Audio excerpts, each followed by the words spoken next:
14 years after the passing of Professor John Evans Atta-Mills, Ghana continues to wrestle with a question that is both simple and profound.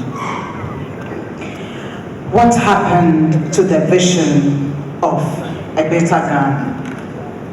The question is not merely about a political slogan. It is about the kind of country we promised ourselves we would build. A country we founded on integrity, competence, justice, compassion, and service.